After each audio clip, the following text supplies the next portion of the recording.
श्री कृष्ण श्री कृष्ण श्री कृष्ण श्री कृष्ण। गुरुर्ब्रह्मा गुरुर्विष्णु गुरुर्देवो महेश्वरः गुरु साक्षात् परं ब्रह्म तस्मै श्री गुरवे नमः।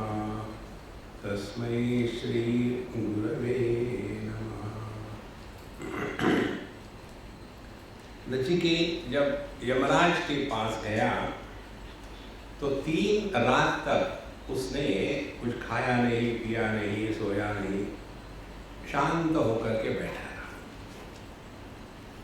ये एक कथा, जिस कथा से हम सीखते हैं वो आध्यात्मिक जीवन प्रणाली है। जिस अनुभूतियों से हम सीखते हैं वो आध्यात्मिक जीवन है। शास्त्र हमको आध्यात्मिक प्रणाली प्रदान करते हैं कि आध्यात्म माने क्या। यदि सीधी सीधी बात बताएंगे ऐसे करो वैसे करो, डूज एंड डोंट्स, तो किसी को भी वो अच्छा नहीं लगता। इसीलिए आप देखेंगे सूक्ष्म से सूक्ष्म तत्व कहानियों के माध्यम से बताए जाते हैं। यहाँ नचिकेत 3 रात बिल्कुल खाना नहीं, पीना नहीं, सोना नहीं, शांत होकर बैठा। ऐसा ही व्यक्ति मृत्यु का सामना कर सकता है। जो घबराता है वो मृत्यु का सामना नहीं करता। दूसरी महत्व की बात,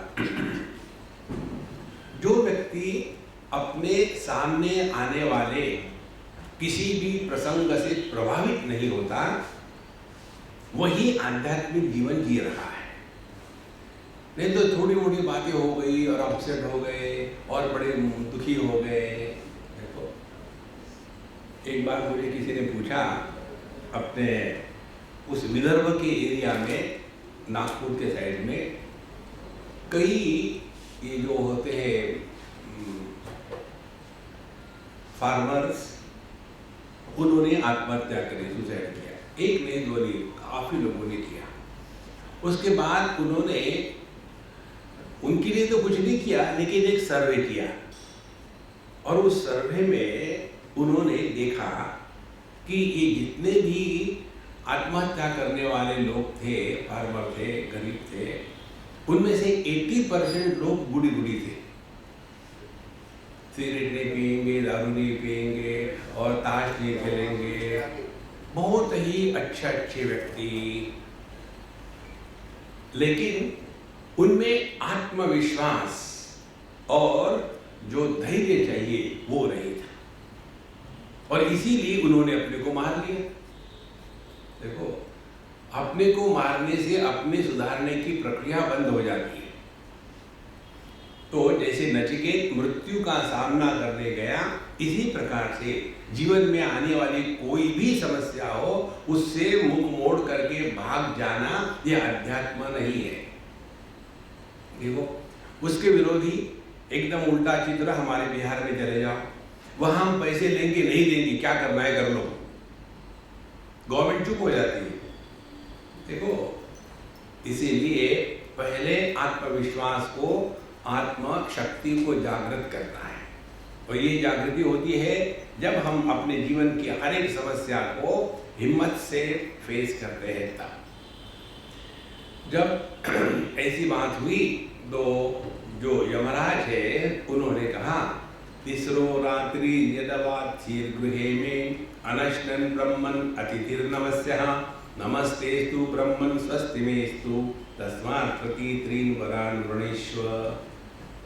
हे ब्रह्मन, हे नमस्या, हे आदरणीय, हे नमस्कार करने योग्य, हे ब्राह्मण पुत्र, हे ब्रह्मचारी, आप तो 3 रात तक, देखो उन्होंने दिन की बात नहीं कही, 3 रात तक। रात होती है अंधकार, अंधकार होता है अज्ञान।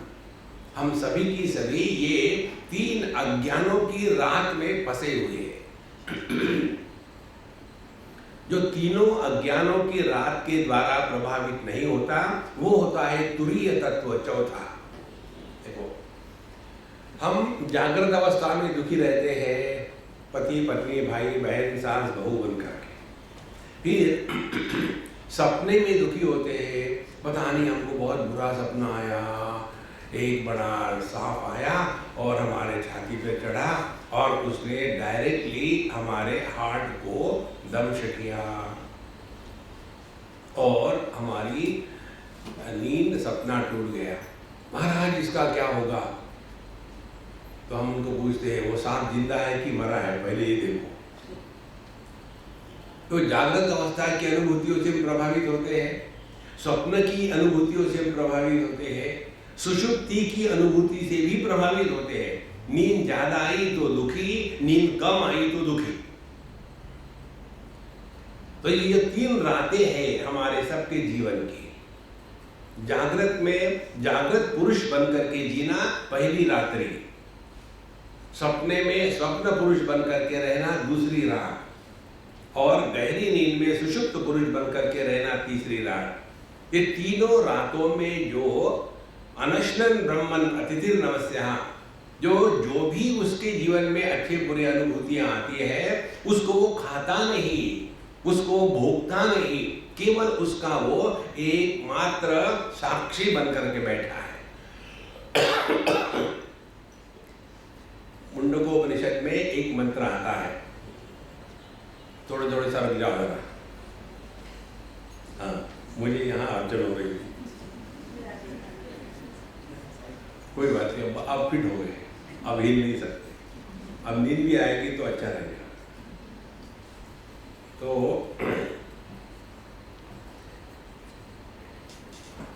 मुंडकोपनिषद का मंत्र है, द्वा सुपर्णा सयुजा सखाया समानं वृक्षं परिशश्व जाते तयोरन्यः पिप्पलं स्वादुमत्ति अनश्नन् अन्यः अभिचाकशीति।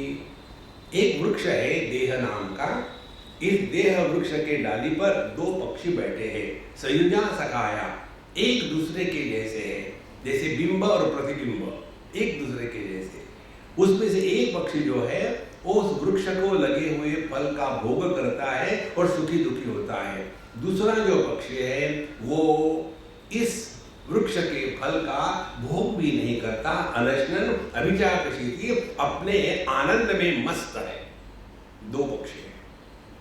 देखो, इसी प्रकार से जागृत अवस्था में 2 पक्षी हैं, एक देहात्म भाव से जीने वाला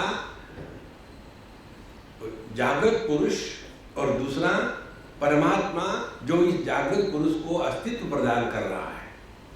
उसी प्रकार से स्वप्नावस्था के 2 पक्षी है, स्वप्न पुरुष और इसको प्रकाशित करने वाला जो शुद्ध चैतन्य है। तो यहाँ कहते हैं नचिकेत 3 रात तक माने जागृत में रहे, लेकिन जागृत पुरुष बन करके ना रहे, स्वप्न में रहे लेकिन स्वप्न पुरुष बन करके ना रहे। देखो, जो आता है जो जाता है वो सत्य नहीं है,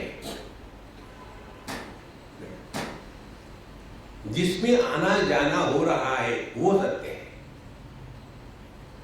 बचपन आया चला गया, जवानी आई चली गई, देखो, मिडिल एज आया चला गया,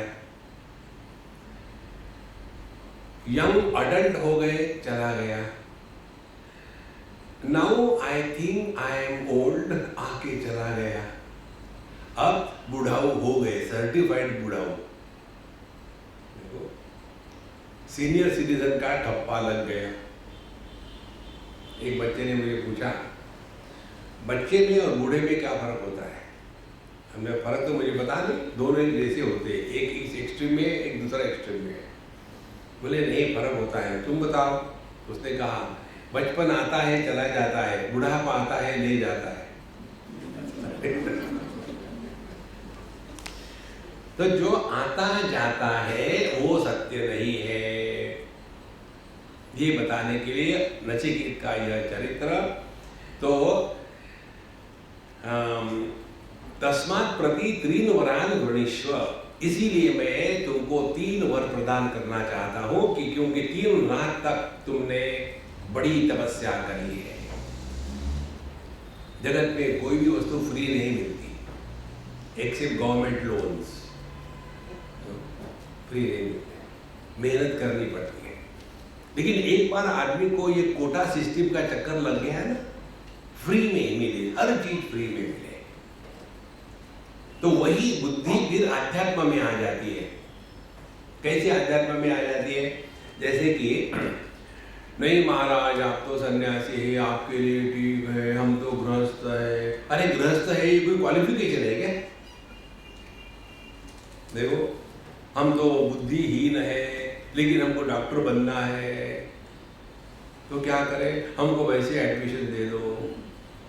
उससे क्या होगा, भारत की पॉपुलेशन को कंट्रोल करने में मदद होगी। ये जो कोटा सिस्टम है ना, ये दरिद्री सिस्टम है, इसके द्वारा सबका सत्यानाश होता है। यही बात अध्यात्म में लाएंगे कि हम गृहस्थ है इसीलिए हमको स्पेशल स्टेटस मिले, नहीं। इसीलिए नचिकेत का चरित्र कहता है कि हमको अपने अध्यात्म में टिक के रहना है पक्का। अच्छा, तो मैं तुमको इसीलिए 3 वर प्रदान करता हूँ। तो नचिकेत कहता है अच्छा तो मुझे पहला वर प्रदान करो। पहला वर कहता है शांत संकल्प सुमना यथा स्यात् वीतमन्युर्गौतमो माभिमृत्यो तत्प्रसृष्टं माभिवदेत् प्रतीत एतत्त्रयाणां प्रथमं वरं वृणे। हे मृत्यु भगवान, अब मेरे जो पिताजी है वो पहले तो शांत संकल्प हो जाए। बड़े विक्षेपित थे और गुस्से में उन्होंने मुझे आपके पास भेज दिया, और जब मैं निकला तो फिर और वो दुखी हो गए। तो आदमी गुस्सा भी करता हो, दुखी भी करता हो, ये कोई जीवन है? इसीलिए कहते हैं कि पहले मेरे पिताजी जो गुस्सा कर रहे थे, दुखी हो गए थे, उनका मन शांत हो जाए। देखो, मनुष्य के जीवन की पहली जो आध्यात्मिक साधना है, हम पर जो जिम्मेदारी है विशेष करके अपने माता पिता की, उसको पूरा निभाना है। It is necessary. अन्यथा हम पाश्चात्य देशों के जैसे तुम अपने घर जाओ हम अपने घर में जाते हैं। देखो, इसीलिए शांत संकल्प सुमना यथा स्यात्, और सुमना और प्रसन्न चित्त हो जाए, वीतमन्यु क्रोध रहित हो जाए। और इस प्रकार से मेरे पिताजी शांत संकल्प, प्रसन्न और क्रोध रहित हो गए। तो मैं जब आपने मुझे वापस भेजा, माने आप मुझे वापस भेजो, कितना इंटेलिजेंट है देखो। तो आप जब मुझे वापस भेजेंगे तो वो मुझे पहचानेंगे, ऐसे नहीं कहेंगे अरे भूत आ गया। ये तो कल्पना करो, वही भूत आ गया तो कैसे लगता है। एक बार कहीं की बात है, हम थे और किसी की मृत्यु हो गई, तो हम वहाँ थे। वो अम्मा बड़ी रो रही थी, और कोई भी रोएगा और जोर जोर, और उनका शव पड़ा हुआ था। हमने कहा अम्मा शांत हो जाओ, बहुत हो गया, लेट्स टेक इट कूल। नहीं नहीं आपको क्या पता, मैं उनकी सिवा जी नहीं सकती। हमने कहा ठीक है, अब शांत हो जाओ, मुझ में शक्ति है, सिद्धियाँ है, मैं इनको जिंदा करता हूँ। नहीं नहीं नहीं ऐसी बात नहीं।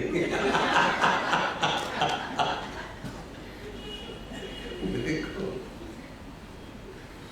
ये जो है ना, क्योंकि वापस आने वाला कौन होगा क्या पता है, वही होगा कि कोई दूसरा पैसेंजर घुस गया बीच में। इसलिए तत्प्रसृष्टम माभिवदेत् प्रतीत, आप जब मुझे वापस भेजोगे तो मुझे वो पहचान ले। एतत्त्रयाणां प्रथमं वरं वृणे, ये 3 वरों में ये मेरा पहला वर है।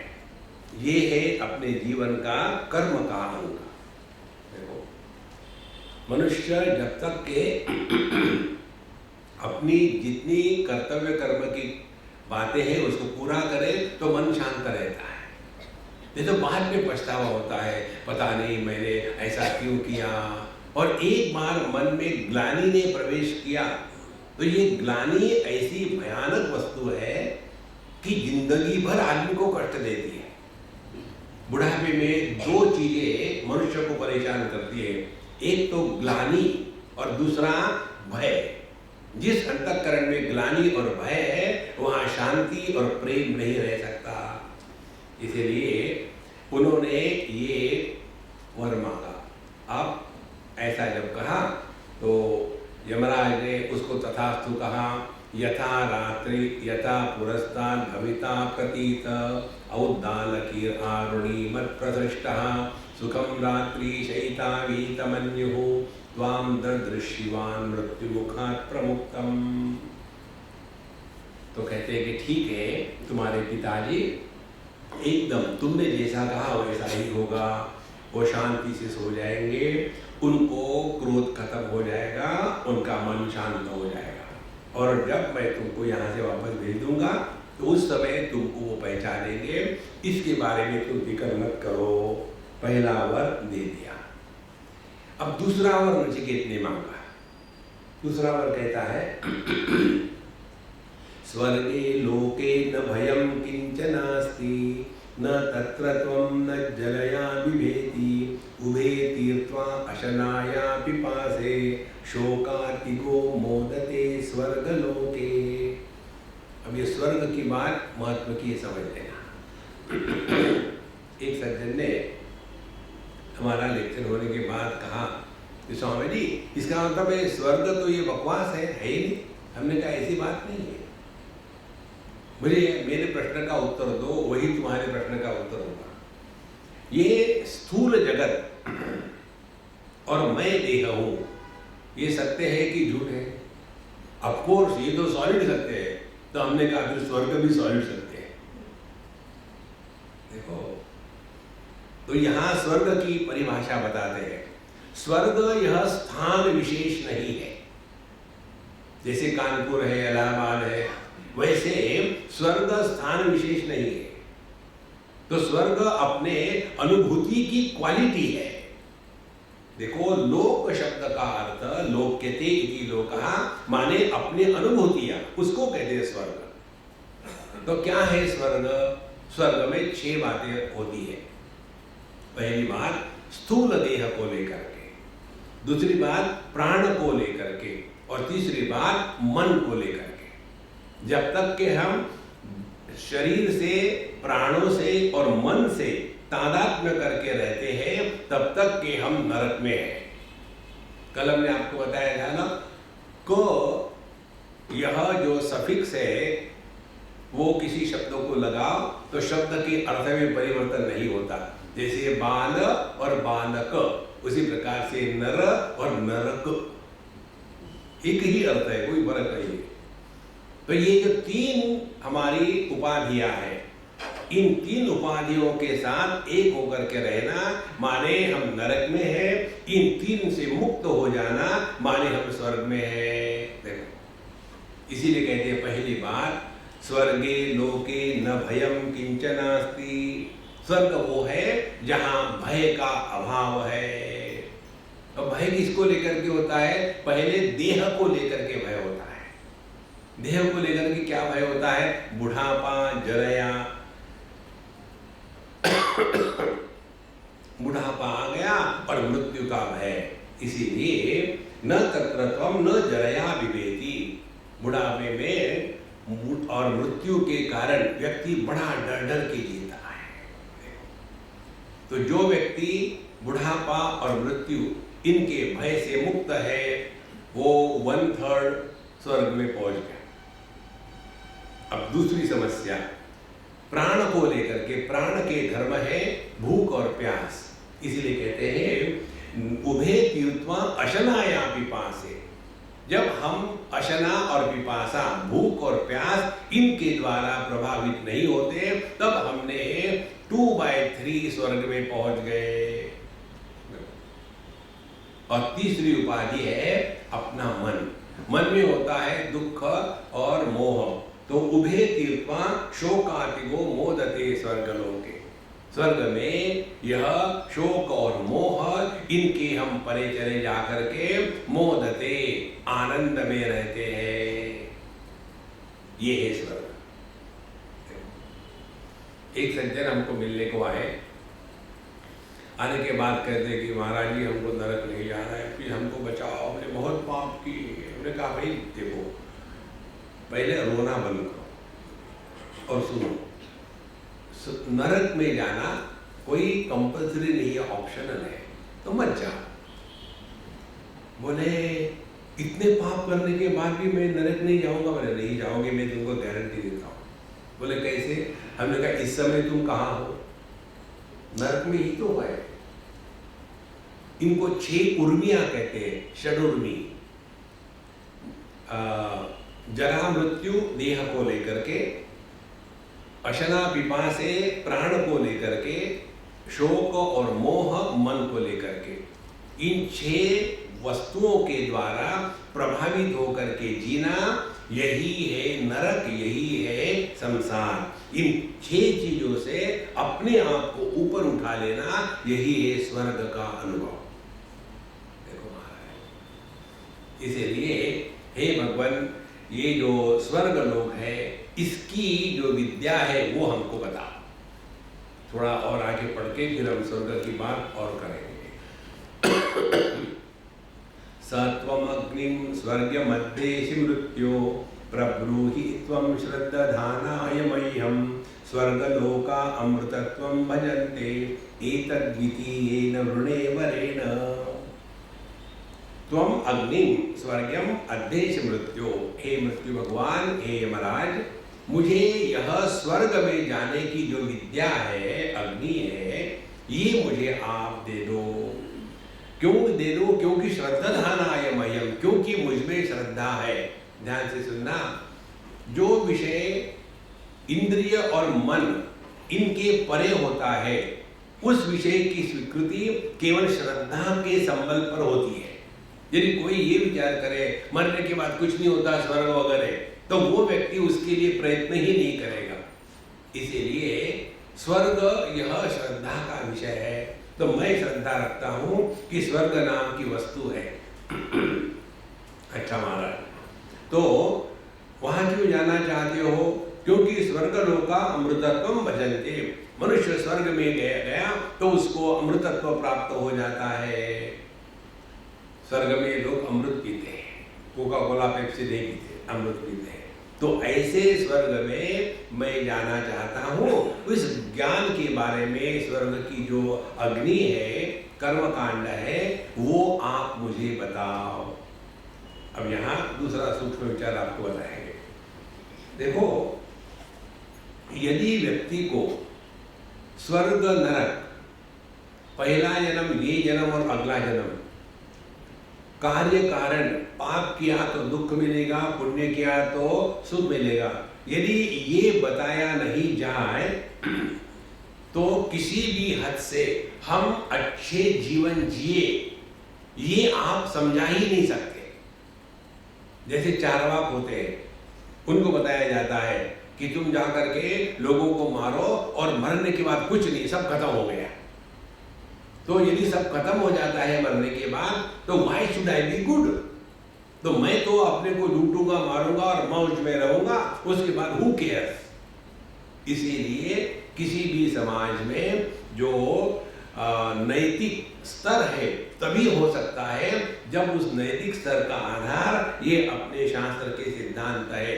पिछला जन्म, ये जन्म, अगला जन्म, पाप करो तो दुख मिलेगा, पुण्य करो तो सुख मिलेगा। तभी जाकर के व्यक्ति के जीवन में सुंदरता आ सकती है, पहली बात। दूसरी बात, जब हमको बताते हैं कि हम मरने के बाद स्वर्ग नरक जाएंगे, तो उसका अर्थ ये है कि हम देह से अतिरिक्त अन्य कोई तो भी है, हम देह नहीं है। तो 2 बातें हो गई। पहले वर्ष से जब हम देहात्म भाव से जीते हैं तो कैसा जीना चाहिए, ये नचिकेत के पहले वर्ग का तात्पर्य। और जब हमने अपने आप को देह से अन्य के रूप में, माने जीव के रूप में स्वीकार किया है, तब जाकर के कैसे रहना चाहिए, ये अपने दूसरे वर्ग का तात्पर्य। ये 2 बातें अध्यात्म की नींव है। पहली बात, जगत में ऐसा व्यवहार हो कि हम अपने लिए और अन्य के लिए परेशानी ना बने। और दूसरी बात, हमारा जीवन केवल जन्म मृत्यु इन 2 बिंदुओं के बीच में ही नहीं है। Our life is beyond the womb and the tomb. It is not limited by these 2 limits. जब ये बात स्वीकार होती है तब व्यक्ति जरा बड़े दायरे में सोचना प्रारंभ करता है और फिर उसको बताया जाता है कि तुम जीव हो, तो हम वहाँ उसको ब्लाइंडली स्वीकार कर ले, कोई बात नहीं। और उसके पश्चात फिर जीव होने के बाद फिर धर्म अधर्म पाप पुण्य जन्म मृत्यु ये सब बातें जीवन में आने लग जाती है। तो उसको लेकर के व्यक्ति अपने जीवन के अगले समय को सुधारने के लिए योग्य कार्य करता है। और जब ऐसा करते करते अंतःकरण शुद्ध हो गया तो अंतःकरण शुद्ध होने के पश्चात फिर व्यक्ति मैं जीव हूं इस वाक्य का विश्लेषण करने लग जाता है। जीव माने क्या, वो बात आगे आएगी तब हम आपको बताएंगे। तो स्वर्ग लोका अमृतत्वम मजन्ते। अब ये अमृत जो है ये 3 प्रकार का होता है। एक तो पृथ्वी का अमृत है अन्न, क्योंकि इसी के द्वारा हमारा जीवन पृथ्वी पर बना रहता है। ये अन्न है, खाना पीना, ये पृथ्वी का अमृत है। स्वर्ग का अमृत वो है जिसको लेकर के भगवान ने मोहिनी का अवतार लिया था, जो दधि मंथन के बाद आया था, वो है स्वर्ग का अमृत। लेकिन वो भी अमृत इस पृथ्वी के अमृत के रिलेशन में है। It is not absolute immortality, क्योंकि क्षीणे पुण्य मर्त्यलोकम विशन्ति। जब हमारा पुण्य क्षीण हो गया तो हम स्वर्ग से निकल करके फिर इस मृत्यु लोक में आ जाते हैं। इसीलिए यह जो स्वर्ग का अमृत है वो अल्टीमेट नहीं है।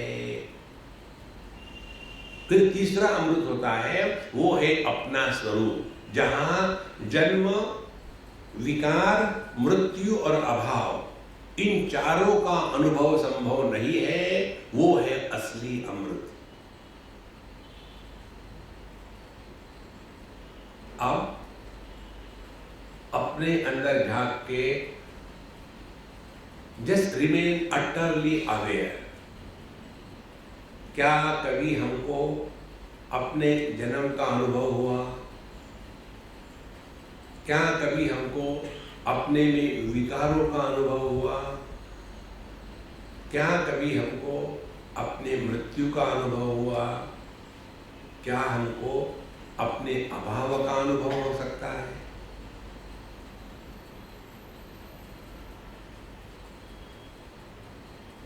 यह जो आदि अंत विकार रहित सत्ता है, वो है असली अमृत। बाकी के अमृतों के लिए प्रयत्न करने पड़ते हैं, लेकिन ये जो अमृत है ये हमारा असली स्वरूप है, यह निर्मित नहीं है। इसीलिए इसमें गिरने की संभावना नहीं है।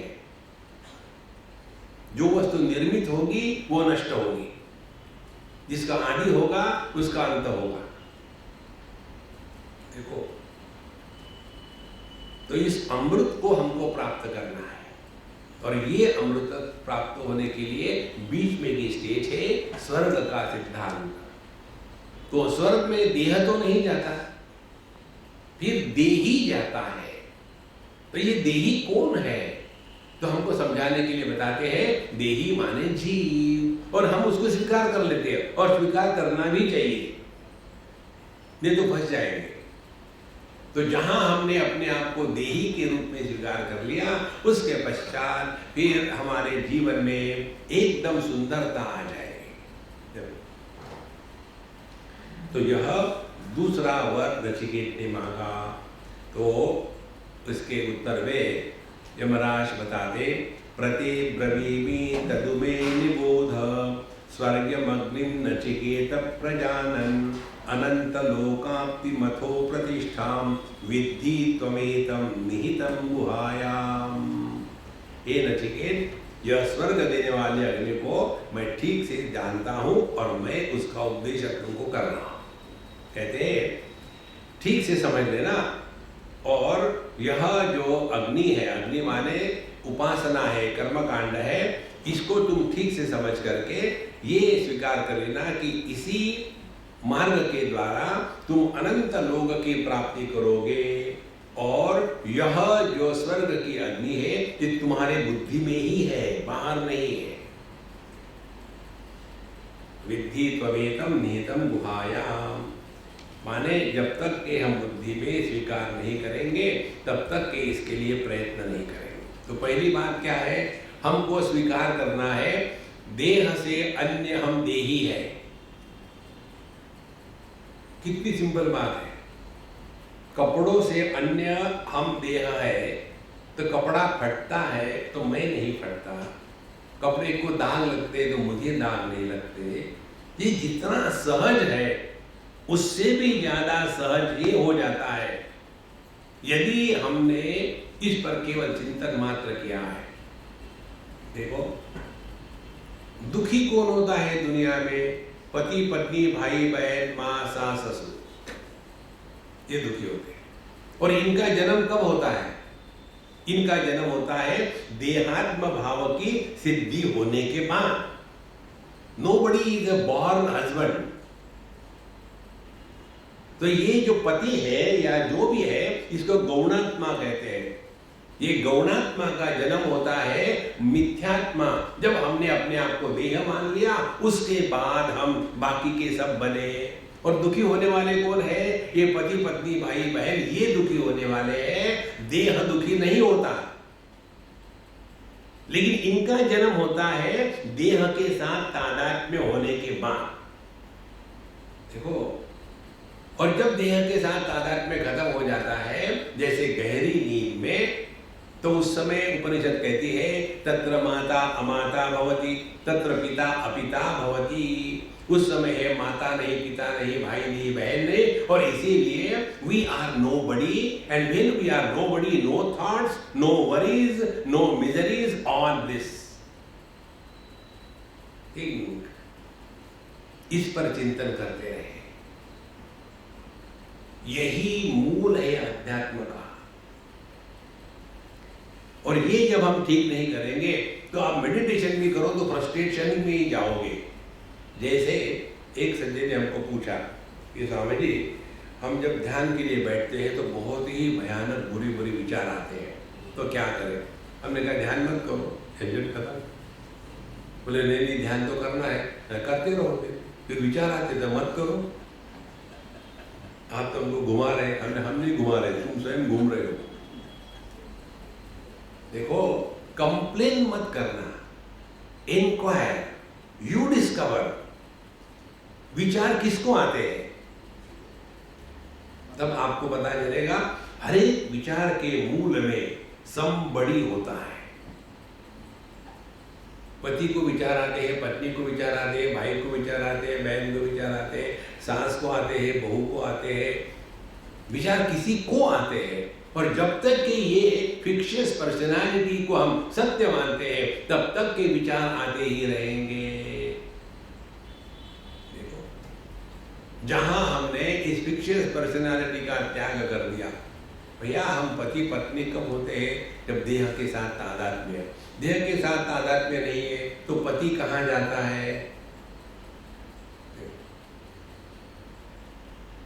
तो मूल साधना यहां से प्रारंभ होती है, देहात्म भाव का त्याग करना। Now we are living as body, let us start living through the body. जैसे चश्मा नहीं देख रहा है, चश्मे के माध्यम से आंखें देख रही है। आंखें नहीं देख रही है, आंखों के माध्यम से मन देख रहा है। और मन नाम की कोई वस्तु नहीं है। मन यह परमात्मा का देह में प्राकट्य है। और जब मन है तभी दुनिया है, जब मन नहीं है तो दुनिया गायब। तो कहां है ये दुनिया? इस पर जितना चिंतन करो तो धीरे धीरे पता चलेगा इस दुनिया में हम स्वयं फंसे हुए हैं बेवकूफी के कारण। इस चीज को समझाने के लिए हमारे शास्त्रों में बताते हैं कि देखो, मर के गया, वो मर गया। मरा क्या? देह। गया कौन? देह। Dead and gone, body died, embodied went. तो यह जो दूसरी बात है, देही देह से अन्य है और वो हम है। देखो, जब ये बात हो जाती है तो फिर व्यक्ति देह को लेकर के, देह का संबंधियों को लेकर के ज्यादा परेशान नहीं होता, ऐसे ही है। इसीलिए यह दूसरी जो अग्नि है वो अग्नि नचिकेत को भगवान यमराज ने दी। लोकादिमग्निं तमुवाच तस्मै या इष्टका यावतीर्वा यथा वा सचापि तत्प्रत्यवदत्यथोक्तम् अथास्य मृत्यु पुनरेवातृष्टा।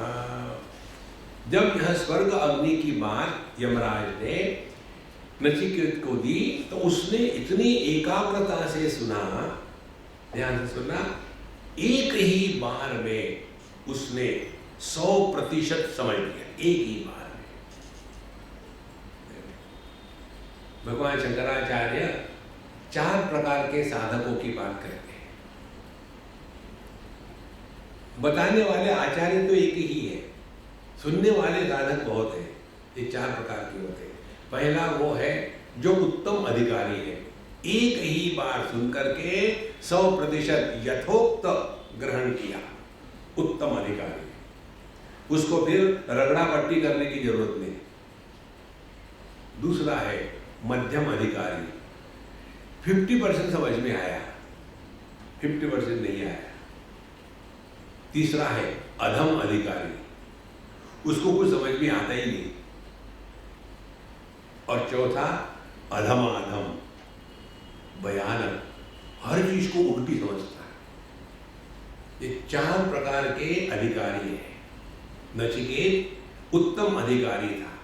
उत्तम अधिकारी वो है जो एक ही बार में सुनने से पूरा समझ लेता है। इसके बारे में आपको एक कथा बताते हैं। एक सज्जन थे, चले गए हिमालय में महात्मा जी के पास। तो महाराज जी उपदेश करिए, हमको भगवान का दर्शन करना है, गॉड रियलाइजेशन करना है। तो महात्मा ने कहा कि भगवान तत्वमसि माने आप साक्षात परब्रह्म परमात्मा हो, सीधा बता दिया। तो उन्होंने सोचा इस महात्मा को पता नहीं, इसीलिए कह रही मैं ब्रह्म हूँ, कैसे संभव है। अच्छा ठीक है जी। फिर गुरु शॉपिंग करने को निकले। कई लोग जाते हैं गुरु शॉपिंग करने को, तो वो भी निकले गुरु शॉपिंग के लिए। दूसरे महात्मा के पास गए और जाकर के उनकी बुराई कहने वाले, मैं वहां गया था, उनको मालूम भी नहीं कुछ। वो कहते मैं ब्रह्म हूँ। कभी हो सकता है? मैंने साधना नहीं करी, कुछ नहीं करी, मुझे ब्रह्म बताते हैं। उनको मालूम नहीं हो गया, इसलिए उन्होंने झूठ मूठ बता दिया। मुझे लगता है आपको सब कुछ आता है, आप मुझे बताओ क्या साधना करनी चाहिए। देखो, जिसमें करने का रोग है वो साधना करता है। देखो, जो करोगे वो नष्ट होगा। तो उन्होंने कहा ठीक है जी, तुम एकदम ठीक कहते हो, साधना मेहनत करनी पड़ती है तब होती है। अब देखो, हमारे यहाँ 200 गायें हैं, गो सेवा करो। फिर क्या गो सेवा करनी है? जाकर के गाय को धो, उनका पेशाब साफ करो, उनका गोबर साफ करो, उनको चारा खिलाओ। और ये तपस की बात है, इसीलिए तुमको ये 32 साल तक करना पड़ेगा। फिर मैं तुमको उपदेश करूंगा, तब जाकर के साधना होती है। 32 साल तक जो आदमी हमेशा गायों के तबेले में रहता है, उसमें गायों का सुगंध गोबर का और मूत्र का आने लग जाता है। 32 साल के बाद कहते महाराज जी तपस्या हो गई। हाँ बेटा, मुझे याद है, कल ऐसे करना, अच्छी तरह से नहा धो करके आना। यदि संभव हो तो वॉशिंग मशीन में जाके बैठ लेना, धो के आ जाना, तुमसे बदबू आ रही। तो दूसरे दिन वो नहा धो के गया सुबह, और जाने के बाद हाँ महाराज बताइए, उन्होंने वही उपदेश किया, तुम साक्षात परब्रह्म परमात्मा। अब ये गुस्सा, यही तो बात उसने कही थी, आपने क्या नया बताया? बोले देखो, उन्होंने जो कहा था वो तुमने माना नहीं, तो 32 साल गायों के भैंसों का गोबर तुमको उठाना पड़ा। अब मेरी बात नहीं मानोगे तो आदमी का गोबर उठाना। देखो महाराज, कष्ट देना ये साधना नहीं है, समझदारी साधना है। देखो, बुद्धो शरणमन्विच्छ कृपणः फलहेतवः, भगवान कहते हैं गीता में, समझदारी से जीना ये अध्यात्म है। एक जगह में एक श्लोक आता है, न हस्ते यष्टिम आदाय देवा रक्षन्ति साधकम यम तो रक्षितुम इच्छन्ति सुबुद्ध्या योजयन्ति तम। भगवान की कृपा ऐसी नहीं होती कि हाथ में डंडा लेकर के भगवान चौकीदार बन के खड़े, नहीं, सुबुद्ध्या योजयन्ति तम, उसको अच्छी बुद्धि प्रदान करते हैं। इसलिए यह जो श्रेष्ठ बुद्धि वाला है, उसने एक ही स्थिति में एक ही बार सुनकर के पूर्ण का पूरा ज्ञान ग्रहण कर लिया।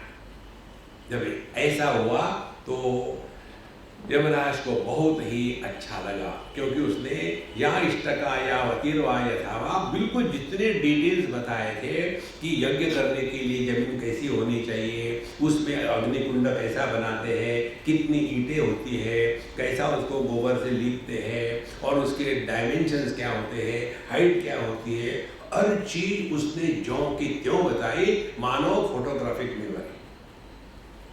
तो वो बड़े खुशी हो गए और खुश होकर कहते हैं कि हे नचिकेत, हम तुष्ट हो गए, तुम जीनियस हो। और इसीलिए तमब्रवीत् प्रीयमाणो महात्मा वरम तवेहाद्य ददामि भूयः तवैव नाम्ना भवितायमग्निः शृङ्कां च इमाम् अनेक रूपां गृहाण। तम अब्रवीत् प्रीयमाणो महात्मा, महात्मा यमराज अत्यंत खुश हो गए, प्रियमाण हो गए और उन्होंने कहा कि हे नचिकेत, मैं तुमको एक बोनस वर देता हूं, क्योंकि तुम जीनियस हो। मुझे बड़ी खुशी हुई, तुम्हारे जैसा एक शिष्य आकर के मेरे से कुछ पूछ रहा है।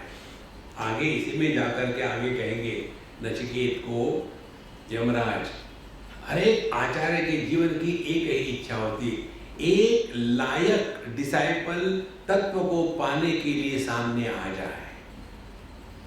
ईट पत्थर मांगने वाले, बीवी बच्चे मांगने वाले, धन दौलत मांगने वाले तो दर्जनों में आते हैं, तत्व को जानने के लिए एक भी नहीं पहुंचता महात्माओं के पास। देखो, हमारे मुंबई के पास गणेशपुरी है, वहां नित्यानंद बाबा हो गए, बड़े सिद्ध पुरुष थे, दिव्य पुरुष थे। वो हमेशा वहीं रहते थे और वहाँ बहुत पहाड़ी है और पत्थरीला इलाका है। वहाँ से जो छोटी नदी बहती है उसमें 360 से ज़्यादा अग्नि के गर्म पानी के कुंड है, बड़ा सुंदर स्थान है।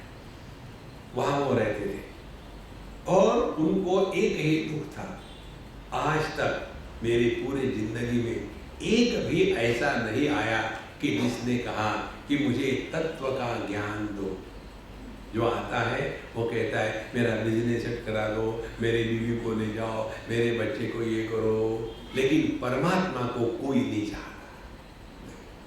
इसीलिए नचिकेत के गुरु महाराज यमराज बड़े खुश हो गए। वरम तवेहाद्य ददामि भूयः, आज मैं तुमको फिर से एक बोनस वर देता हूँ क्योंकि तुम बड़े लायक हो। तवैव नाम्ना भवितायमग्नि, और क्या तुमको वर देता हूँ, यह जो स्वर्ग प्राप्ति की अग्नि है अब आज के बाद तुम्हारे नाम से जानी जाएगी। जैसे अपने हिंदुस्तान में हर गांव में, हर कस्बे में एक महात्मा गांधी रोड होता है। देखो, गांधी जी को रोड पर रख दिया हमने, तो हिंदुस्तान रहे ना रहे महात्मा गांधी जरूर रहेंगे। इसी प्रकार से यह जो अग्नि है, ये जो उपासना की पद्धति है, तुम्हारे नाम से जानी जाएगी। और इसके साथ साथ मैं तुमको ये अत्यंत हिरण्मय सुंदर शब्द करने वाली ये नेकलेस माला तुमको मैं प्रदान करता हूँ। खुश हो गए तो यमराज ने दो बातें नचिकेत को दी और आगे कहा, त्रिनाचिकेत त्रिमेन दैत्य संधिम त्रिकर्म कृत तरति जन्म मृत्यु ब्रह्मचर्यम देवमीड्यम विदित्वा निचाये माम शांतिमत्यंतमेति। जो व्यक्ति यह अग्नि का 3 बार चयन करता है, अब इस अग्नि का महात्म्य बताते हैं। त्रिनाचिकेत त्रिवीरेत्य संधिम, जो त्रिनाचिकेत माने जिसने इस अग्नि का 3 बार चयन किया है, ऐसा जो मनुष्य है 3 प्रकार के संबंधों से यह कर सकता है। माता पिता और आचार्य, इनके साथ रह करके मृत्यु को जन्म मृत्यु तरती, वो जन्म मृत्यु के परे चले जाता है। ध्यान से सुनना, जन्म मृत्यु के परे चले जाना का तात्पर्य है देहात्म भाव की निवृत्ति। जब तक देहात्म भाव की निवृत्ति नहीं होगी तब तक कि ये संसार बना रहेगा। इस पर संतोष चिंतन करो, चिंतन करो, चिंतन करो। ये बात चिंतन से ही नष्ट हो सकती है, नहीं तो इसी में फंसे रहेंगे। पाप किया, पुण्य किया, धर्म किया, अधर्म किया, आगे जाकर नचिकेत इन सब चीजों को हटा देता है। तो ब्रह्मचर्यम देवमीड्यम विदित्वा, तो यह जो देव है, यह जो जीव है, इसको हमको पहचानना है कि हम देही है, देह नहीं है। यह जो मार्ग है ना, जिसमें हम अपने को जीव स्वीकार करते हैं, यह पौराणिक प्रकार का आध्यात्मिक विचार है। ध्यान से सुनना, 3 प्रकार से हर एक मंत्र का अर्थ होता है हमारे शास्त्रों में। एक आदि भौतिक होता है, दूसरा आदि दैविक होता है, तीसरा आध्यात्मिक होता है। एक उदाहरण से समझ में आएगा। सूर्य भगवान, जो हमको आकाश में लटकता हुआ सूर्य का गोलक दिखता है, वह आदि भौतिक सूर्य है। आदि दैविक सूर्य कौन सा है? जिस सूर्य की मंत्र के द्वारा उपासना करने के कारण कुंती माता को कर्ण के रूप में पुत्र प्राप्त हुआ था, वह आदि दैविक सूर्य है। और आध्यात्मिक सूर्य कौन सा है? जिस सूर्य के प्रसाद से हमारे आंखों में दृष्टि निर्माण होती है, वो हो गया आध्यात्मिक सूर्य।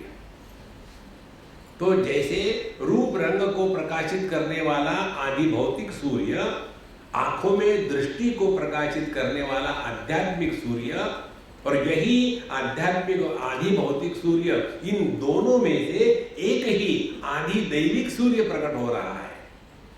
इस प्रकार से हर मंत्र के 3 रूप होते हैं। जो आदि भौतिक दृष्टि से कहा जाता है, यह हमारी जागतिक जीवन पद्धति है। जो आध्यात्मिक दृष्टि से कहा जाता है, ये आंतरिक साधना है। और जो आदि दैविक दृष्टि से कहा जाता है, अपने मैं को परमात्मा में मिला देना है। इस प्रकार से ये 3 प्रकार से शास्त्रों के मंत्रों के अर्थ किए जाते हैं। तो जो पुराण है, पुराणों में यह आदि दैविक पद्धति से तत्व का प्रतिपादन करने की प्रणाली है। इसलिए वहां बड़ी विचित्र कहानियां आती है जिसको हम स्वीकार नहीं कर सकते। जैसे आता है कि एक राजा था ऋषभदेव, और उन्होंने 10,000 साल राज्य किया, फिर भी उनको मन में शांति रही। फिर उन्होंने अपना राज्य अपने पुत्र को, भरत जी को सौंप दिया, और फिर वो जंगल में जाकर के तपस्या करने लग गए और परमात्मा में लीन हो गए। अब इसका तात्पर्य क्या है? इस कहानी का तात्पर्य ये है कि चाहे हम पूरे पृथ्वी के राजा हो और एक इलेक्शन के लिए नहीं 10,000 साल राज्य करते हो, फिर भी इस जगत में आपको कृतकृत्यता का अनुभव, फुलफिलमेंट कभी हो ही नहीं सकती। फुलफिलमेंट तब होगी when you discard the limitation and merge in the infinite। ये बताने के लिए इस प्रकार की कहानियां शास्त्रों में आती है। यह आदि दैविक पद्धति है। इसीलिए देव का तात्पर्य जो देह के माध्यम से प्रकट होता है, वो देव, द्योतनात् देव। इस प्रकार से यह ब्रह्मचर्यम देवम ईड्यम विदित्वा, यही जो जीव है, यही पूजनीय है। अपने आप को जब हम जीव के रूप में स्वीकार करेंगे तो अपने आप ये देह और उसके जितने संबंधी है और संग्रह है, इनसे अपना छुटकारा हो जाएगा।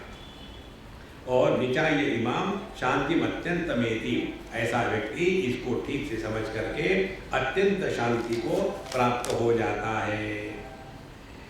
ये होने के पश्चात आप त्रिनाचिकेतस्त्रयवेतद्विदित्वाय एवं विद्वान् चिनुते नाचिकेतं समृत्युपाशान् कुरुत प्रणोद्य शोकादिवो मोदते स्वर्गलोके। ऐसा जिसने 3 प्रकार से ये यज्ञ किया है, यह विद्वान इस मृत्युपाश से मुक्त होकर के स्वर्ग में जाकर के शोकादिवो, शोक के परे चले जाता है और मोदते और आनंद में रहता है। देखो अब कैसे आनंद में रहता है, उदाहरण से हम समझाएंगे। हम इस समय अपने कानपुर में हैं, तो हम है जीव, कानपुर हो गया हमारा देह। देखो जब हम यहाँ नहीं थे तो हमको कानपुर से कोई लेना देना नहीं, तो हम कानपुर में आ गए। अब कानपुर बन गया हमारा देह और हम कानपुर में रहने वाले बन गए। अच्छा, यदि हम अपने को कानपुर समझने लग गए, कानपुर के लोग समझते हैं, एक बार हमने कहा कि हम कानपुर में थे, अच्छा आप भी कानहीपुर के हैं, वो कानपुर के ही नहीं कहते, आप भी कानहीपुर के, पता नहीं ऐसा क्यों होता है, क्यों होता जरूर है। तो कानपुर की अच्छाई बुराई करो तो हमको अच्छा बुरा लगेगा, क्योंकि हम कानपुरी हैं। और यदि मैं जानता हूं कि ये कानपुर की जो उपाधि है ये मैंने 6 दिन के लिए पकड़ के रखी है, तो जब मैं पहले दिन यहाँ आया तो मेरी गिनती शुरू हो गई, 6, फिर कल 5, आज 4, फिर 3, 2, 1, 7 तारीख से आए और मुझे 13 तारीख को सुबह यहाँ से निकल जाना है। जब ये मुझे स्पष्ट मालूम है यहाँ मैं हमेशा के लिए नहीं आया हूँ, थोड़े समय के लिए आया हूँ, तो इस स्थान में किसी व्यक्ति में मैं कभी उलझूंगा नहीं। यही कहानी हम सबकी है। हम ये देह में आए हैं, जब तक के देह में है तभी तक के ये अपने ही पराये हैं। ऐसे अभी तक कितने देह बदल डाले हैं। इसी जन्म में बालक का देह था, उसका त्याग कर दिया, टीनेज का देह आया, उसका त्याग कर दिया, मिडिल एज का देह आया, उसका त्याग कर दिया। हम तो ज्यों के त्यों है ना, कौन मरा? देखो, और ये तभी होगा जब हम ये समझ लेंगे कि आध्यात्मिक साधना का तात्पर्य देहात्म भाव से निवृत्ति। देखो, और जहां देहात्म भाव से निवृत्ति हो गई तो व्यक्ति वही जीवन जिएगा, लेकिन अब वो नाटक करेगा, असल नहीं जिएगा। दुख आने के बाद दुखी होने का नाटक करेगा, लेकिन दुखी नहीं होगा। देखो, एक हमारे मित्र स्वामी जी महाराज, उन्होंने अपने आश्रम के लिए बचपन से, उन्होंने एक छोटा बच्चा बचपन से ही अडॉप्ट किया था, 5-6 साल का, और उसको बहुत पढ़ाया लिखाया, उपनिषद, गीता, व्याकरण, संस्कृत, वेद, कर्मकांड, पूजा सब कुछ सिखा दिया, ताकि मैं जाने के बाद ये बैठेगा और काम चलता रहेगा। और ऐसा कुछ हुआ कि वो बच्चा 18-19 साल का हुआ और किसी कारण से मर गया। तो गांव के सभी लोग आ गए, ये बात जब सुनी तो ये महात्मा जी बिल्कुल ठां करके रो रहे थे, बहुत रो रहे थे। जब ये रो रहे थे तो सभी गांव के लोग ज्ञानी बन गए, महात्मा जी को समझाने लग गए। महात्मा जी, आप ही ने तो हमको सिखाया है कि देखो जो जन्मता है वो मरता है, ब्ला ब्ला ब्ला ब्ला ब्ला, खूब सिखाया। और महात्मा जी रोना बंद ही नहीं करे। और जब देखा काफी लोगों को जितना बताने का शौक था, किसी को उपदेश करने का शौक सबसे भयानक होता है, तो ये शौक जब खत्म हो गया तब ये अपने मुझे कहते चलो महात्मा जी ऊपर जाके बैठते। ऊपर जाके बैठे कमरे में उनके, हम उन्होंने एकदम जैसे स्विच ऑफ हो गया। अच्छा, आप चाय पीते हैं कि कॉफी? बोला यार तू क्या कर रहा है? मुझे बताओ तो सही, मैंने चाय पीते हो कि कॉफ़ी? मैंने बोला मैं कॉफ़ी पीऊँगा। ठीक है, अपना गैस लगाया, कॉफ़ी बना रहे। अभी तो तुम रो रहे थे और अभी तुमको कुछ हुआ ही नहीं। बोले यार मुझे लगा तुमको समझ में, तुम भी मेरे जैसे निकले। कैसे?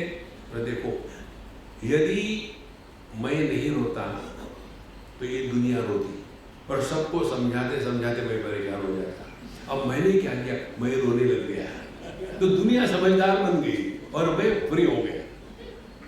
क्या मुझे मालूम नहीं, जो जन्मता है वो मरता नहीं, लेकिन वो मुझे सिखाने लग गए। मुझे बड़ा आनंद आ रहा था। तो वो जो उनका रोने का नाटक था महाराज, गतासु न गतासुश्च नानुशोचन्ति पंडिता। ज्ञानी जो होते हैं वो कोई मरता है तब भी नहीं रोते और कोई मरता नहीं तब भी नहीं रोते। हम लोग दोनों कारण से रोते हैं। कोई मरा है तब रोते हैं और ये तो मरता भी नहीं फिर भी दुखी होता है। सो समृत्यु पाशान कृत प्रणोद्य शोकादिको मोदते स्वर्गलोके। तो स्वर्गलोक से प्रवेश का तात्पर्य है देहात्म भाव की निवृत्ति और अपने आप को देह से अन्य देही के रूप में स्वीकार करें। जब देही के रूप में स्वीकार करोगे तो ये बात बिल्कुल सिंपल हो जाएगी, कोई कठिन नहीं है। जैसे हमको पता है कि हम रीटा के यहाँ आए हैं, अब उस घर में क्या अच्छा है क्या बुरा है मुझे क्या फर्क पड़ता है। 4-6 दिन के लिए आया हूँ, आके निकल जाना है। ना दोस्ती करनी है ना दुश्मनी करनी है। इसी प्रकार से इस देह में आए हैं, जब तक के है तब तक के नाटक करते रहो और नाटक खत्म होने के बाद पर्दा गिर गया फिर दूसरा नाटक शुरू। देखो जीवन कितना सहज बनता है। यही आध्यात्मिक साधना है। लेकिन हम जो पकड़ के बैठते हैं, महाराज मेरा लड़का ऐसा क्यों निकला, लोगों के बच्चे जो है ना वो तो मेरिट में पास होते हैं, मेरा लड़का 4 बार क्यों फेल हुआ। तो मैंने उस अम्मा को कहा कि अम्मा इमली के पेड़ को कभी आम आते हैं क्या? बोले आप क्या बोलते, मुझे समझ में ही नहीं आता। मैंने बहुत अच्छी बात है, ये तो मेरी पिटाई करते तुम। Ignorance is bliss। देखो नारायण एषते नचिकेत स्वर्गः यम वृणीता द्वितीयेन वरेण एतमग्नि तवैव प्रक्षन्ति प्रवक्षन्ति जनांसः तृतीयं वरं नचिकेतो वृणीष्व। हे नचिकेत, तुमने ये द्वितीय वर्ग का जो वर्ण किया है वह स्वर्ग की अग्नि मैंने तुमको दे दी है। अब लोग इस स्वर्ग को प्राप्त करने वाली जो कर्मकांड की प्रक्रिया है वो तुम्हारे ही नाम से कहेंगे। और इसीलिए अब ये बात हो गई, मुझे याद है तुम्हारा तीसरा वर बाकी है। अब मुझे तुम्हारा तीसरा वर सुनने की इच्छा है, तुम क्या मांगना चाहते हो? अब यहाँ से असली बात शुरू होती है। कहते हैं येयं प्रेते विचिकित्सा मनुष्ये अस्ति तेके नायमस्तीति चैके एतद् विद्याम् अनुशिष्टस्त्वयाहं वराणामीश वरस्तृतीयः। हे भगवान, यह मेरा तीसरा वर है। 3 वरों में से ये मेरा तीसरा वर है। कौन सा? विचिकित्सा। मनुष्यों में एक संदेह है, एक डिस्कशन चलता है। क्या चलता है? येयं प्रेते मनुष्य, मनुष्य जब देह का त्याग कर देता है, जब मनुष्य जब मरता है तो 2 प्रकार की संभावनाएं है। एक प्रकार के लोग कहते हैं अस्ति इति एके, कहते हैं कि हाँ वो रहता है, और दूसरे कहते हैं नायम अस्ति, मरने के बाद सब खत्म हो जाता है।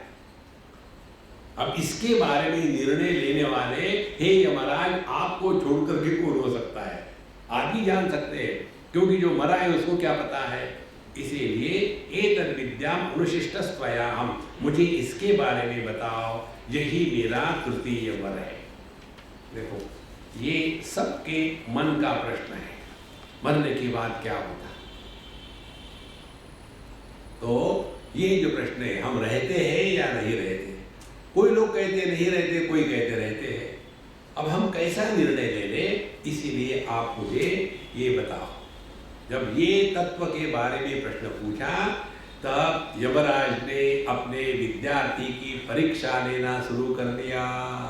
देखो हम महात्माओं को ठोक पीट करके स्वीकार करते हैं, महात्मा भी हमको ठोक पीट के ही स्वीकार करते हैं, लेकिन हमारी ठोक पीट एकदम जड़ के जैसी होती है, महात्माओं की ठोक पीट बड़ी इंटेलिजेंट होती है।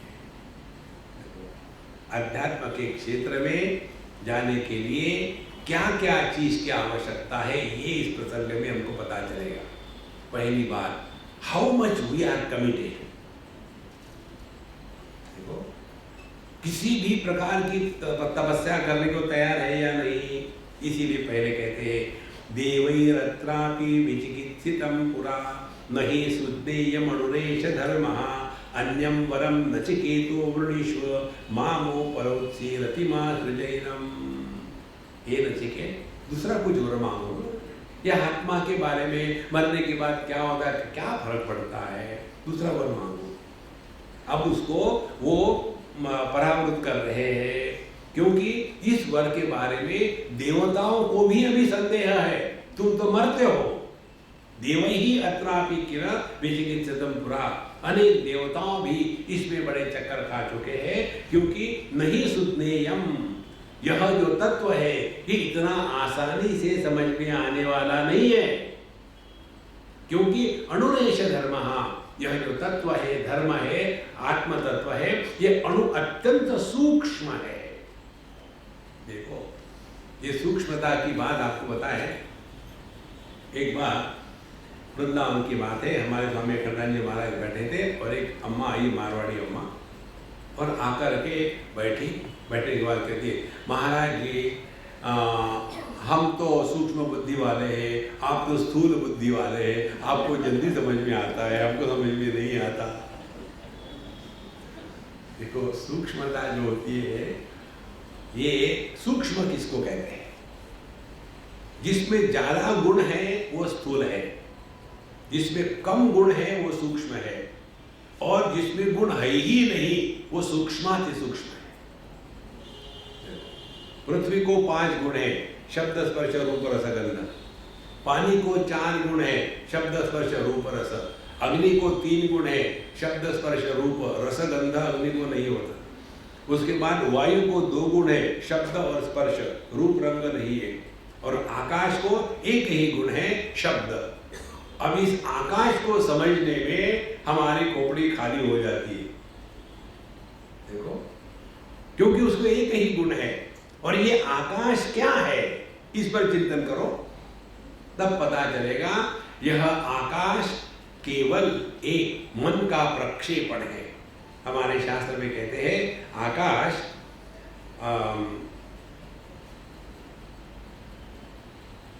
दीर्घता के संवित को आकाश कहते हैं। टेक्निकल में बताया आपको, consciousness of expanse is called as space. यदि कॉन्शियसनेस नहीं है तो स्पेस नहीं है, केवल मन ने ही कल्पना कर दी है, उसको कहते हैं आकाश। और ये जो आकाश है, ये आकाश किससे उत्पन्न हुआ?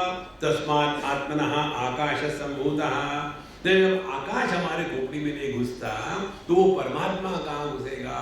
इसीलिए बड़ा सूक्ष्म है, बड़ा सूक्ष्म है, अनुरेश धर्मः। इसीलिए अन्यम वरम नचिकेतो वृणीष्व, क्यों तुम परेशान हो रहे हो? आत्मा जो भी है क्या फर्क पड़ता है, तुम कुछ और मांग लो ना। देखो, जहां जहां हमारे जीवन में इस प्रकार की बातें आती है, समझ लेना ये जीवन में प्रतिबंध है। इसीलिए योग शास्त्र में स्पष्ट बताते हैं, तृतीय पाद है विभूति पाद, पतंजलि योग दर्शन में, उसमें जब व्यक्ति संयम को प्राप्त हो जाता है, त्रयम एकत्र संयमः, जब हमारा मन देश काल वस्तु इन तीनों के द्वारा पक्का बंधन में आ जाता है, तब ऐसा जो मन है उसको संयमित मन कहते हैं। ये मन का संयम यदि उदाहरण के लिए अपने इसोफेगस पर करे, कंठकूपे, यदि इसोफेगस पर करे तो व्यक्ति भूख और प्यास दोनों को जीत लेता है। तो ये सिद्धियां है। इस प्रकार से जब सिद्धियां प्रकट हो जाती है तो आदमी उसमें फंस जाता है। फिर किसी को आशीर्वाद दे दो और किसी को कर्ज दे दो, उसी में लग जाता है और दुकान खुल गई। देखो महाराज, इसीलिए यहाँ जितनी भी सिद्धियां है वो सभी की सभी सिद्धियां मनुष्यों को इसमें फंसाती है। तो ये सब बातें छोड़ दो और नचिकेत कोई दूसरी बात मांगो, मुझे अपने शब्दों में बांधने का प्रयत्न मत करो। हाँ, मैंने कहा है तुमको कि मैं तुमको सब दे दूंगा, लेकिन ये बड़ा कठिन है रे बाबा, दूसरा कुछ पूछना। अब नचिकेत अपने गुरु का गुरु निकला, कहता है देवैरत्रापि विचिकित्सितं किल त्वं च मृत्युजन्न सुज्ञेयमार्थ वक्ता चास्य त्वादृक् अन्यो न लभ्यः नान्यो वरस्तुल्य एतस्य कश्चित्। नचिकेत ने कहा, अच्छा इसके बारे में चिंतन देवताओं ने भी किया था? माने मेरा प्रश्न कोई ऑर्डिनरी थोड़ी है, ये तो देवताओं ने जिसकी इंक्वायरी करी वो मेरा प्रश्न है, इसीलिए मुझे यही चाहिए और कुछ नहीं चाहिए। दूसरी बात, और आप कहते हैं ये बड़ा कठिन है, आप ही ने तो कहा कि यन्न सुज्ञेयमार्थ, बहुत कठिन है। अब मुझे बताओ, इस तत्व के बारे में आपसे बढ़कर के अच्छा गुरु कोई मिल सकता है? क्योंकि आप कैसे हो, देहली पर हो, इधर है मृत्यु के बाद, इधर है मृत्यु के पहले, तो आपको तो दोनों तरफ की बातें मालूम है। अब मुझे इतना बढ़िया मौका मिला कि आपको मैं पूछ लूं, ये मौका छोड़ करके दूसरी चीजें को मैं मांगू, क्या बेवकूफ हूं? मुझे तो आत्म तत्व के बारे में ही जानना है और कुछ नहीं चाहिए। देखो उपनिषद में आता है यमैवेश वृणते तेन लभ्यः तस्यैष आत्मा विवृणते तम स्वाम। जब हम तत्व को छोड़ करके अन्य किसी को नहीं चाहते तब परमात्मा प्रकट होता है। आप घरों में भी यही करते हो ना, जब बच्चा रोता है तो हम क्या करते हैं, बच्चों को कुछ खिलौने दे, खेल इसको खेल, चॉकलेट खा, लेकिन मेरा पिंड छोड़।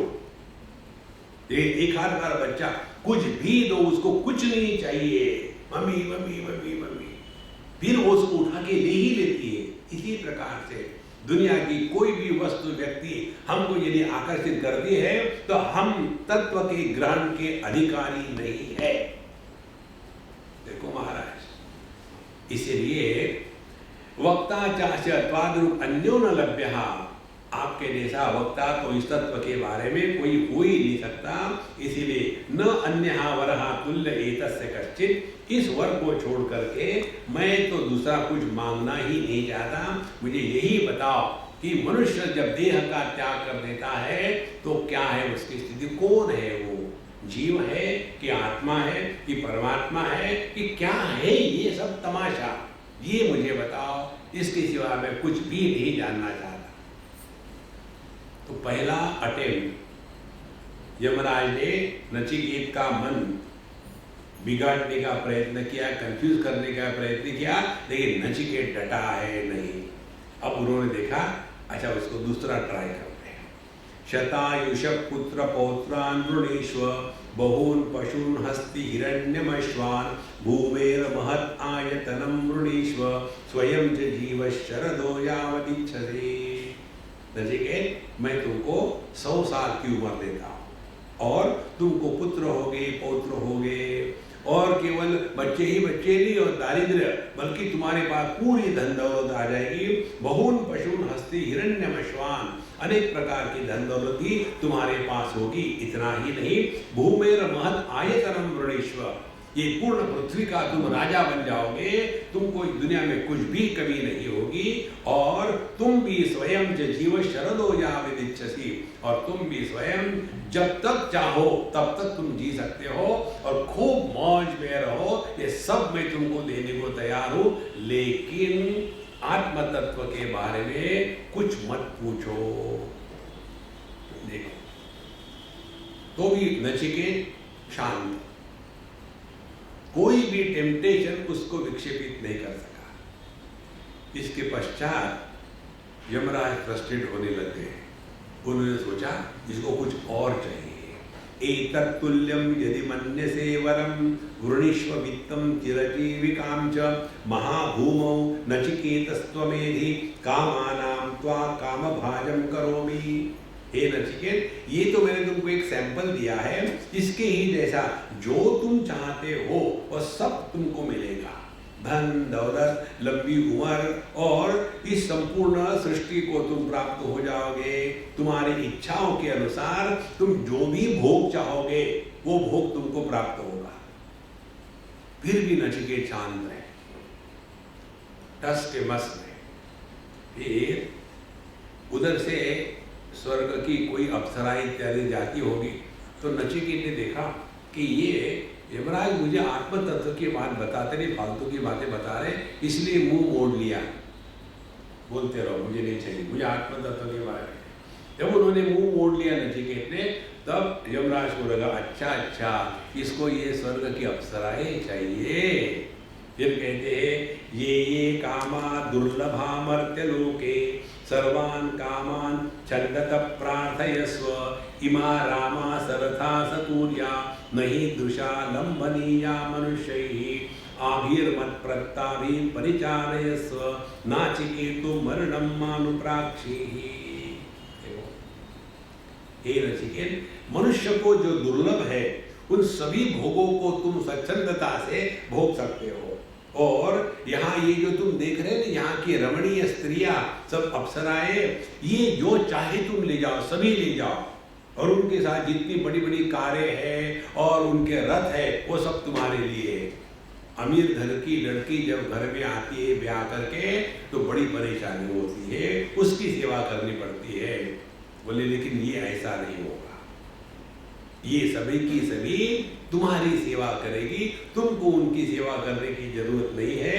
इसीलिए नचिकेत ये सब भोग भोगो, लेकिन मां मरणम मानुप्राक्षी, ये मृत्यु के बाद क्या होता है ये प्रश्न तुम अपने मन से निकाल डालो।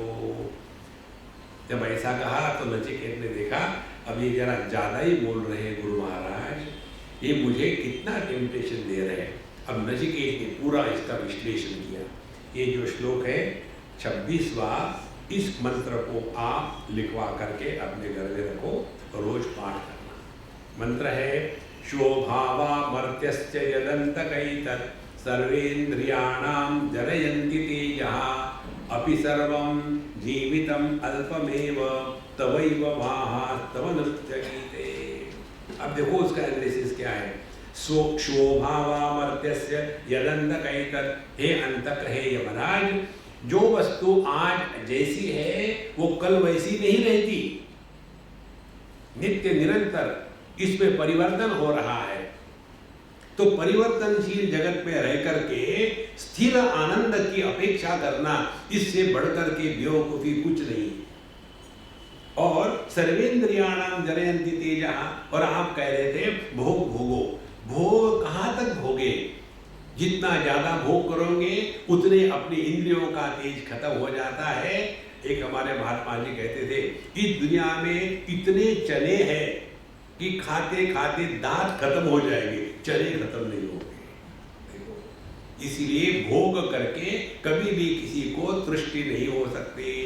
और जब आपने कहा कि बहुत लंबी आयु जियो, कब तक जिएंगे, जब तक कि आप यम पद पर हो।